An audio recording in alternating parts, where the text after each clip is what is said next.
Hello, I'm Brad Stubbe, Sheriff of Manatee County, and welcome to Sheriff's Patrol.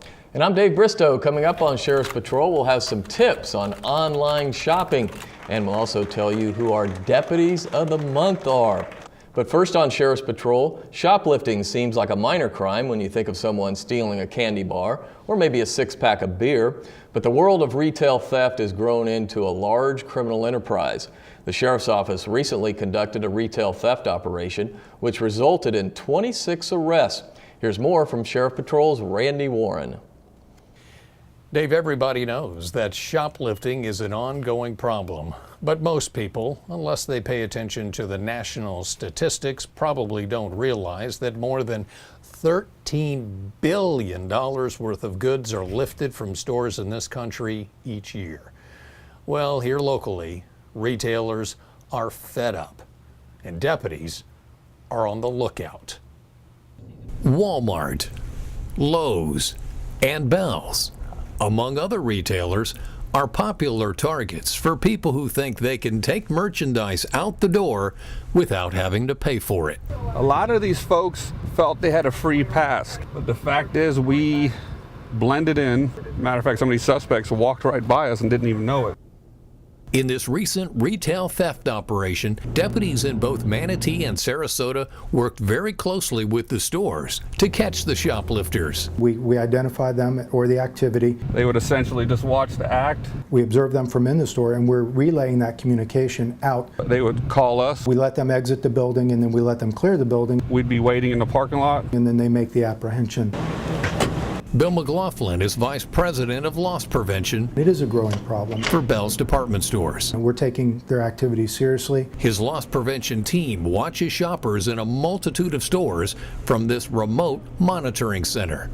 We're going to target them just like they're targeting us. And they're not just targeting the average shoplifter. We did take down a handful of prolific offenders. Deputies are seeing a new trend. A lot of known criminals with connections to burglaries and robberies are now getting into the retail theft business. And a lot of it's organized, meaning maybe a drug addict that would normally burglarize a house to feed his need for his drug would get shopping lists from his drug dealer. And the shopping list would contain items like certain clothing items, maybe TVs, electronics, and leave without paying, obviously, which would fall into the retail theft. One of the things we're finding is that the organized groups now are stealing the merchandise and returning it. And they're obtaining store credits, which in some cases are actually selling, either to other people, converting the merchandise credit to a transaction for narcotics, or in many cases, pawn shops are purchasing these. And of course they're getting 50 cents on the dollar for them, and then they're converting that money into narcotics. So we're finding that narcotics is becoming more prevalent as a motive for what we're seeing in these stores with the organized groups. Having come up and being a store manager at one time, I remember the frustration and the anger that I had with the people that were ripping off our stores and people that were threatening to the people that worked in the store, especially at night. And now, in the busiest shopping season of the year, MSO is working closely with the Sarasota County Sheriff's Office and the retailers to share information on suspects and track them down. The paranoia needs to start setting in that at any time they're going to commit a crime, there's a likely chance there's a law enforcement officer watching. And again, the fact that we're pairing up and teaming up with the retailers, that relationship is going to further our ability to reduce retail theft and put more people in jail. And these charges add up. These folks will start staying in jail a lot longer. It is definitely not worth it, so don't do it. In spite of that good advice, many shoppers won't heed the warnings and will try it anyway. That's why deputies will continue to work with retailers and will be making arrests during this shopping season. Or as many of the retailers tell me, they call it, unfortunately, the lifting season. Sheriff. Randy, this was a joint operation with the Sarasota Sheriff's Office, and Dave, the retailers really gave us a lot of cooperation. You know, they lose thousands of dollars every week because the people are coming in there and shoplifting. Yeah, and I don't think people realize that when people shoplift, we're paying for it. Oh, that's exactly right. Because they're going to have to pass along those costs. That's right. Well, I'm sure everyone is aware of the new distracted driving law that recently went into effect in the state of Florida. You can now be ticketed for texting while driving if you're pulled over for another offense. For example, if you're stopped for running a red light and the deputy sees you texting, you'll receive 2 citations. By the way, a texting citation will cost you $30. Another problem we've had with motorists involves school bus stops. Sergeant Mike Kenyon explains the law of when a motorist is required to stop for a school bus. People have to understand that when we have school bus issues, when that school bus is stopped, the swing arm is out and the lights are flashing, all traffic, all directions are required to stop. The only time they're not required to stop is if there is a divided raised median between the traffic flows. In this particular incident, there are no medians. All traffic's required to stop. The fine for not stopping for a school bus is $206, and it is a moving infraction. We're out for the safety of the children. We want to make sure those kids are getting home safe. They have to cross this road. Makes it difficult if they've got to dodge cars that are not paying attention. Obviously, we want to protect our kids and the school buses. And, this has been a problem for years. And unfortunately, we don't have but a few traffic deputies that are out there trying to do this with over 30 school zones. And this is when the public just has to step up and realize that if you're on a 4-lane road and there's no barrier in between, you have to stop. Have to stop. All right, we'll be back with more Sheriff's Patrol after this timeout. Some of the things to remember when shopping online is when you go to these sites, you are not immediately on a secure website. If you notice up in the top left, it says HTTP. For it to be a secure website, it should be HTTPS. When he was little, I worried he'd have no friends. Then I worried that his loser friends would give him alcohol or pot, or worse, cocaine or drugs with needles. I never thought that what would kill him would come from my own medicine cabinet. Why didn't I do something?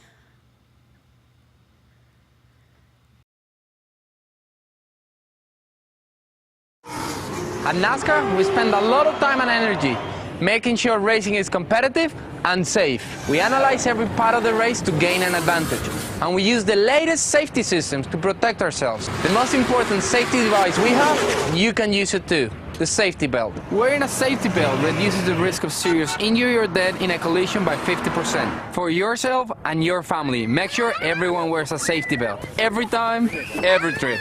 Hey, wait for me.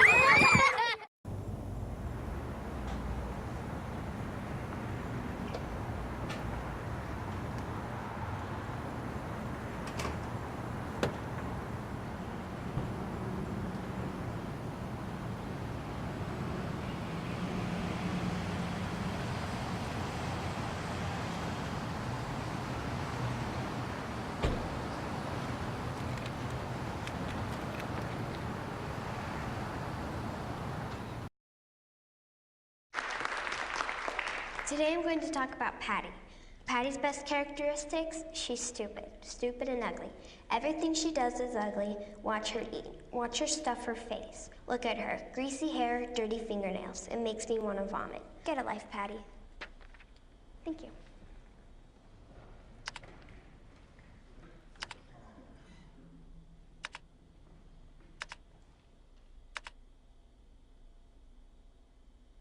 Every trip, every time, buckle up so you and your friends get home safely. Seatbelts save lives. Okay. Visit NHTSA.gov. That is spectacular advice. Brought to you by the U.S. Department of Transportation and the Ad Council. Welcome back, everyone, to Sheriff's Patrol. Along with Manatee County Sheriff Brad Stubbe, I'm Dave Bristow. It's that time of year when many people will go online to do their holiday shopping.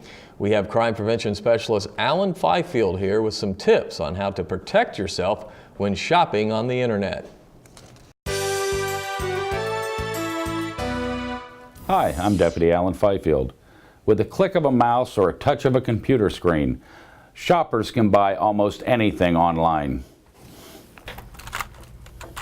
Some of the things to remember when shopping online is when you go to these sites, you are not immediately on a secure website. If you notice up in the top left, it says HTTP.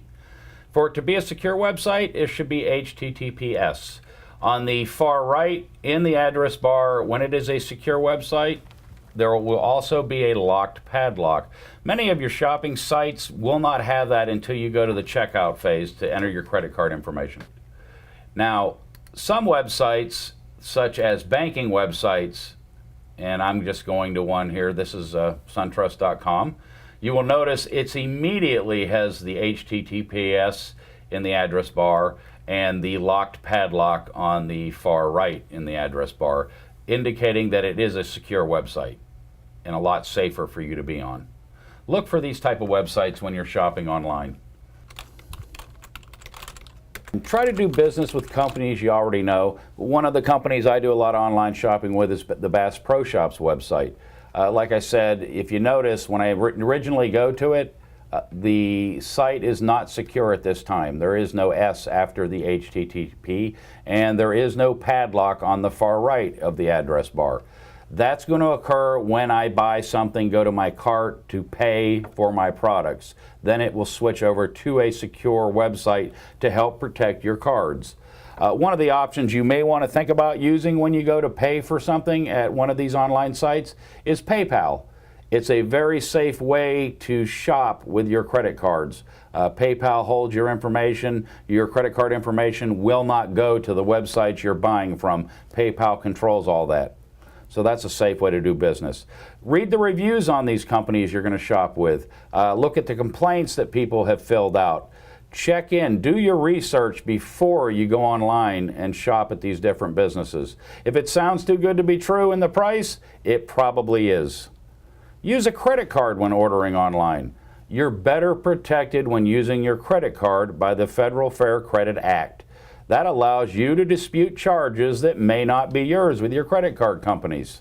Always print and save your receipts when shopping online in case you have to dispute the charges that were made at a later date. Remember, when shopping online, be safe. Only give out that information that's needed to make that purchase. Criminals are trying to gain your credit card information and your personal information to do their Christmas shopping.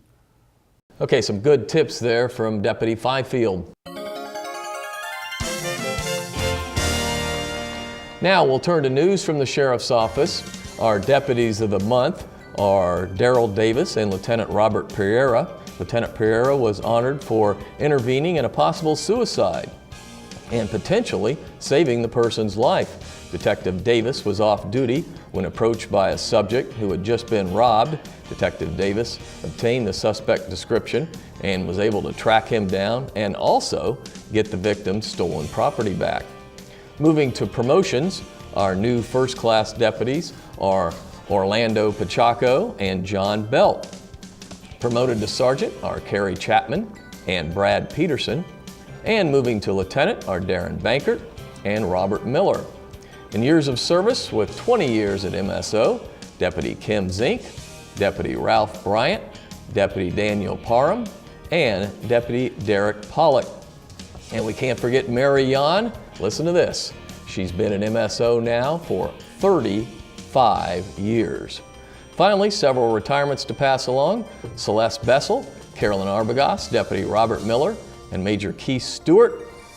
Sheriff, Major Stewart, 36 years at the Sheriff's Office, and finally now he's enjoying retirement. Well, Keith and I began our law enforcement careers together at the Longboat Key Police Department even further back than 36 years. So Keith and I kind of grew up together in the law enforcement community. I hate to see him go, but 36 years, that's a good career. You have to love him. He's had that dry sense of humor. Still does, just not around the Sheriff's Office That's anymore. True, yeah.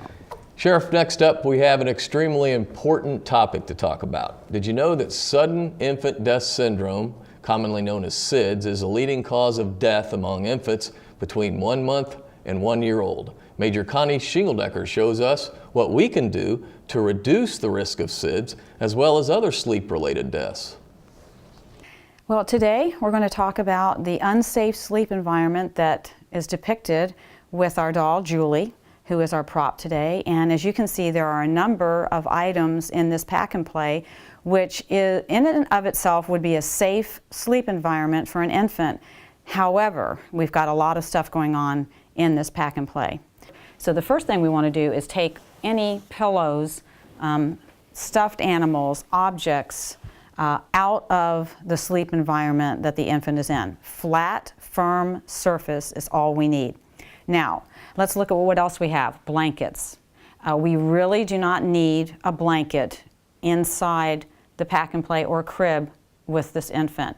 And the danger comes where this blanket could be brought up over the face, covering the nose and mouth and creating a rebreathing environment where this infant would be rebreathing in its own exhaled carbon dioxide and creating a suffocation, potential suffocation environment. So we're going to take these blankets out as well. And believe it or not, these blankets are not air permeable, so they are very dangerous. So we're going to take this blanket out. And now we have a flat, firm surface for this baby to be sleeping on that, should the baby be old enough to turn over, it would not create a hazardous, dangerous environment. Should the baby be old enough to pull a blanket up over its face, that would not be available to it. We've taken all of the items out. There's no bumper pads in here. We do not need bumper pads. And as a matter of fact, if you'll look at the sides, they're vented. So that allows air to move in and out here on the sides. So should the baby somehow during the night, while it's sleeping, get turned to the side and get up against the side, it would still have an air permeable surface that it's where the air can go circulate through it, and the baby would still be able to breathe fine. Now, if you'll notice, we are in the bedroom.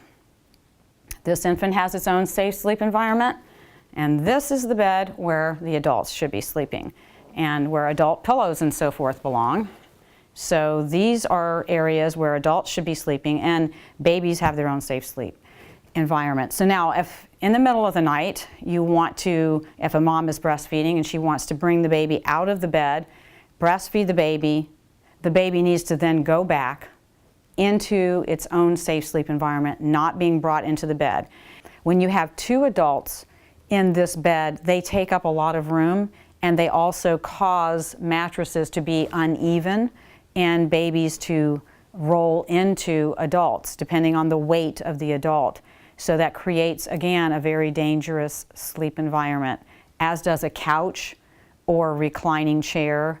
None of those surfaces are appropriate for infants. So if this baby were to roll over on this particular surface and get face down, it could be a suffocation environment and very dangerous, even if it was all by itself. So again, not a very safe environment at all for an infant. Major Shingledecker is the expert in this particular area and has been for a number of years. Very sad that we would lose infants to death. And co-sleeping, some of those things, you know, parents get home and babies are crying, and they pick them up, and then the parent falls asleep and the baby's with them and they roll over on them. All of these things that we're trying to educate the public about.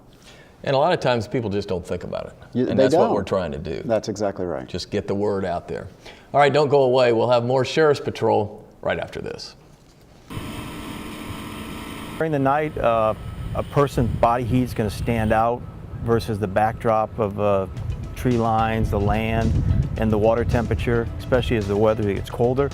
The body's going to stand out. It's going to be, you're going to be scanning the backdrop, and all of a sudden there's going to be either a black hot or a white hot signature of the person in the water.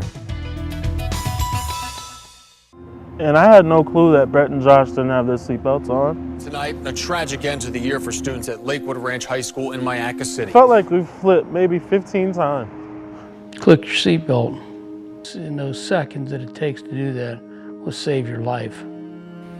I believe if they would have been wearing their seatbelts, they'd still be here. They'd have bumps and bruises, maybe some broken bones, but they'd be here.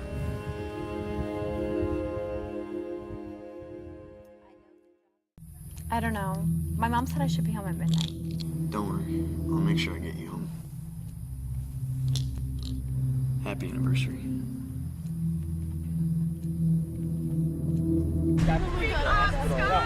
Take her home, all right? Take her home, she's not breathing!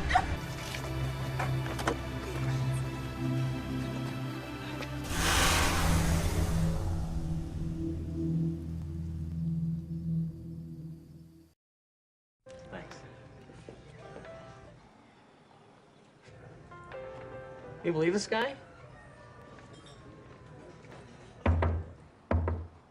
Are you trying to start a wildfire?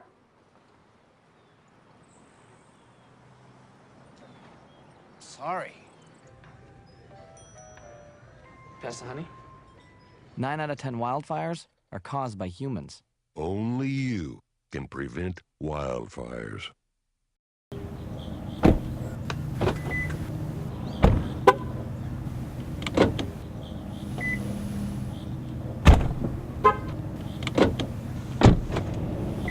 If only everyone would take a moment to lock your car, we could drastically reduce vehicle burglaries.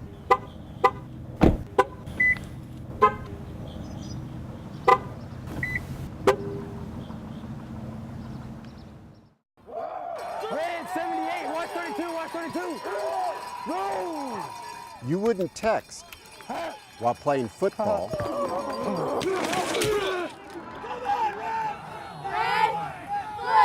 You wouldn't text while cheerleading. So why in the world do you think you can text while driving?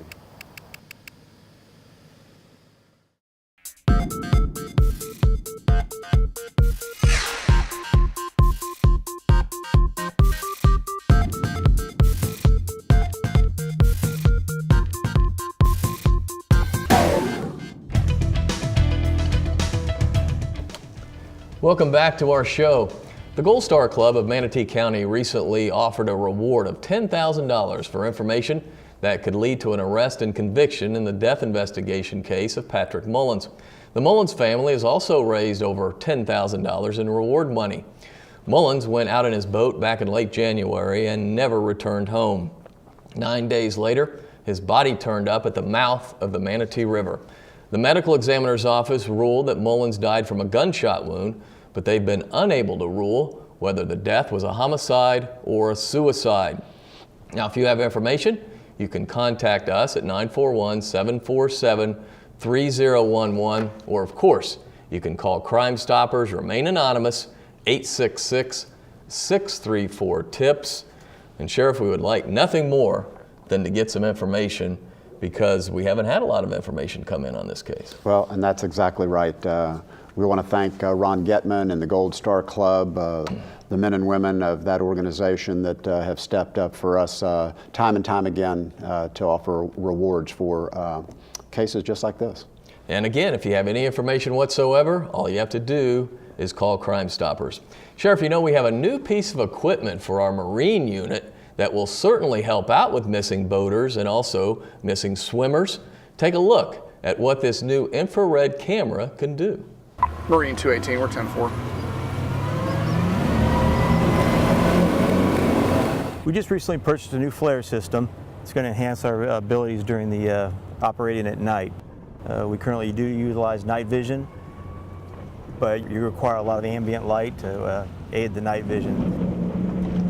The flare system works on a heat system, and it doesn't require the ambient light, so it'll work through the smog and the haze and stuff, and things like that. During the night, a person's body heat is going to stand out versus the backdrop of tree lines, the land, and the water temperature, especially as the weather gets colder. The body's going to stand out. It's going to be, you're going to be scanning the backdrop, and all of a sudden there's going to be either a black hot or a white hot signature of the person in the water. Absolutely. The great thing about it is it would be dark as midnight out here, no starlight, no light at all, and it would still look the same through that camera as they do right now in the broad daylight. We would look out here and there wasn't any starlight or moonlight, you wouldn't be able to see anything. You wouldn't even see the island or the sandbar or anything at all. The FLIR system, you're able to pick up their body heat from miles away. We'd be able to see them and find them if they were lost or if they were stranded or injured. Night vision does a lot of times, and people in the shadows or maybe in the dark images behind a tree line are not always picked up, whereas the FLIR will pick up their body heat and gives you a very, very good view of what you're looking at. With the FLIR system, we're able to sit in the bushes in the dark in a smaller boat that's unmarked and watch all the boat traffic around us without being detected. If you were to use a spotlight and shine lights on the boats going by to find out who's doing what, you'd be given away instantly, and they wouldn't be breaking any rules. So it's just another tool that we can use to try and enforce some of the fisheries laws and stop some of the gill netting that's going on. To us it's new, but it's been used by the aviation industry for years. You see it commonly on TV, from the helicopters spotting the cars, and we're just bringing it to the water side, and it's going to help us be able to find lost boaters on the water, swimmers in the water. Anything we're looking for on the water is going to help us, give us a better chance of finding it. Well, we're always trying to have the latest technology that will assist our folks in doing their job a little bit better, and I think we're headed down that road with this. All right, that will do it for this edition of Sheriff's Patrol. Don't forget to like us on Facebook, follow us on Twitter. You can do all that by going to manateesheriff.com. For Sheriff Brad Stubbe, I'm Dave Bristow. So long, everyone.